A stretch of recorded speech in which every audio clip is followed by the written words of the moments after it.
నోటిని నాలుకను భద్రము చేసుకున్నవాడు శ్రమల నుండి తన ప్రాణమును కాపాడుకొనును.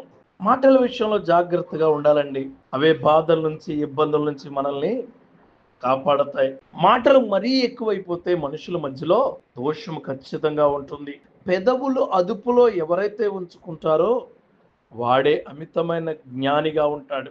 చెడ్డవాడు తన పెదవుల దోషములోకి చిక్కుబడిపోతాడు. అంటే నోటిని, నాలుకను రెండు కూడా జాగ్రత్తగా ఉంచుకోవాలా.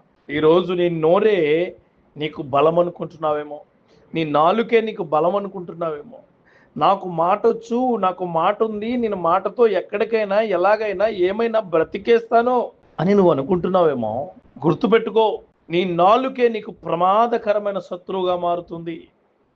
నీ శ్రమలు తీసుకొచ్చేది అదే, ఇబ్బందులు తీసుకొచ్చేది అదే, కష్టాలు తీసుకొచ్చేది అదే, కన్నీళ్లను తీసుకొచ్చి నిన్ను దారుణంగా దారుణంగా దారుణంగా పడవేసేది నాలుకే.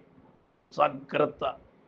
ఈ నోటిని, నాలుకను భద్రం చేసుకో. ముందు ఎప్పుడైతే నోటిని కాపాడుకుంటావో ఆ క్షణాన ప్రాణాన్ని దక్కించుకుంటావు. మనం ఏం మాట్లాడుతున్నామో దాని విషయంలో జాగ్రత్తగా వహించాలి.